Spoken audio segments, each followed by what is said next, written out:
έξαλα και δείτε πώς τον κυνηγάνε. One Greek soccer player, take a look at what he did, said he didn't even know this was an offensive gesture, raising his arm after scoring the winning goal for his team AEK Athens over the weekend. Getting a lifetime ban from playing football just because you wanted to do your favorite celebration? Sounds crazy, right? But yeah, these are the celebrations that are literally banned in football. First up, we've got the Escobar sniff. See, in 1999, Robbie Fowler pulled off a celebration after scoring a goal against Everton that had everyone talking.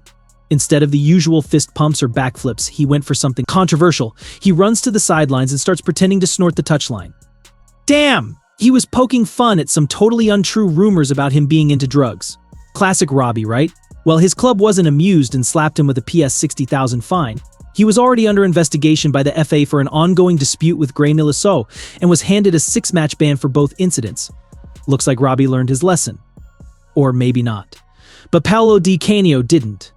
See, while Paolo was playing at Lazio, he decided to throw in some Nazi salutes during games. Yeah, dude actually did that. Obviously, that didn't sit well with anyone, and he got hit with a ban and a PS 7,000 fine. But hold on, it gets even crazier. Sepp Blatter, the big boss of football at the time, was like, nah, that's not enough, and suggested a lifetime ban. Di Canio's response was, I am a fascist, not a racist. Like, seriously, dude? That's supposed to make it okay? But he is not the only one obsessed with the salute. Nicolas Anelka, fresh off a 2-month break, comes back to West Brom with a bang, scoring 2 goals against West Ham. Sounds awesome, right? Well, not so fast.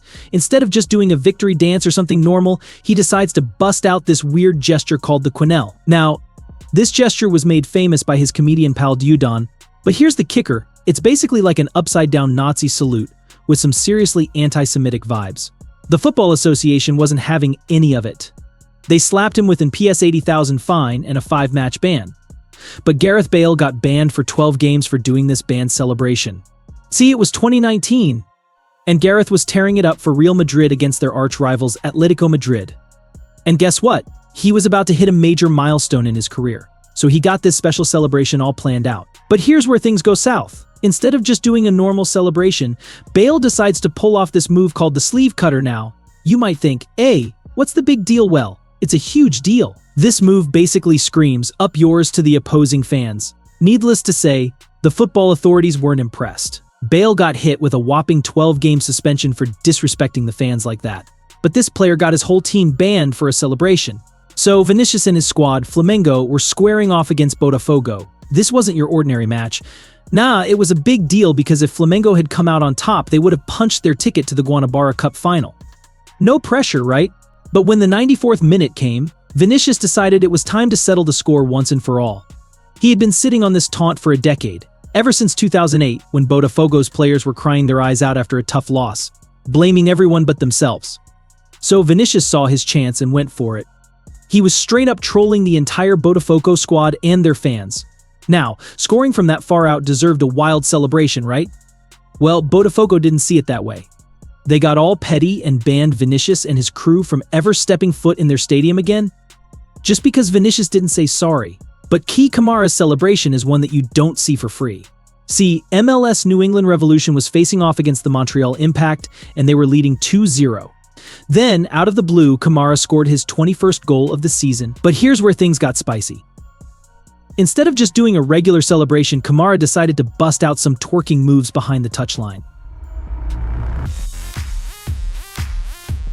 I mean, damn, those were some serious moves, but not everyone was feeling it. Nope, the referee wasn't having any of it and whipped out the yellow card, giving Kamara a little slap on the wrist. At least he didn't have to hide his face from it. But Neymar had a real face-off with the referee in 2011.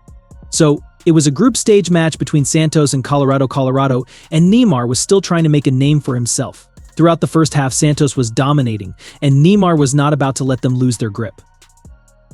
Then, in the 51st minute, Santos kicked the ball around, and once Neymar got possession, he scored in seconds, literally. And then he was already auditioning for a role in Money Heist. Hell yeah, he even got one later, but this time, the ref wasn't a big fan. He throws Neymar his second yellow card of the game, booting him right out of there. Looks like Neymar and Nicolas have more in common than just their love for the game. Remember when Bender showed off his lucky pants during Euro 2012? This dude scores a brace against Portugal and decides it's the perfect time to flash his undies, complete with the name of a bookmaker, Paddy Power. But FIFA and UEFA aren't too keen on players turning themselves into walking billboards during major tournaments. Nope, not at all. So they hit Bendtner with a hefty PS 80,000 fine and banned him from one match. Oops, maybe that wasn't such a good idea. But the idea of getting banned for lifetime is worse.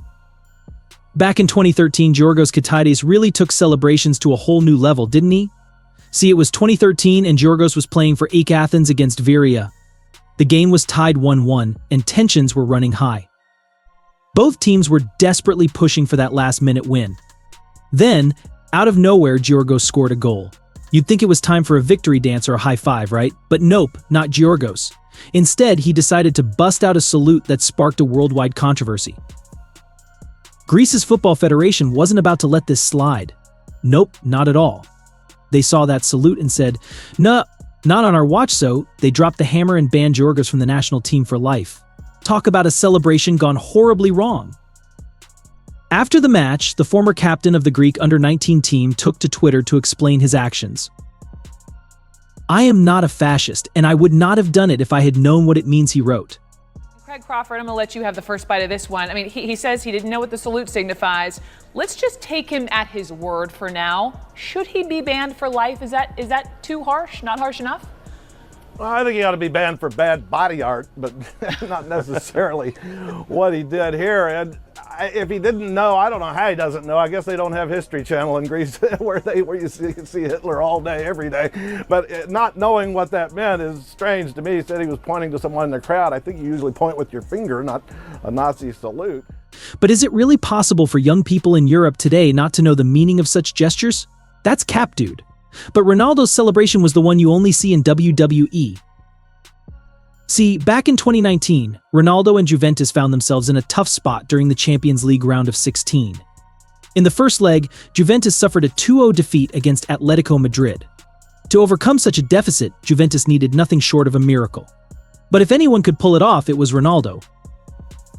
So heading into the second leg, Ronaldo was on a mission. He dominated the first half with two powerful headers to level the score. As the game was winding down in the 85th minute, Ronaldo decided to spice things up a bit. But oh boy, did he stir the pot. His celebration got a little, well, let's just say freaky, despite Ronaldo practically carrying Juventus on his back and single-handedly winning them the game. UEFA didn't see the funny side. They slapped him with a hefty $23,000 fine. Do you think that was unnecessary? Let us know in the comments. If you have enjoyed this video, don't forget to like this video, subscribe to the channel, and ring the bell. See you in the next one.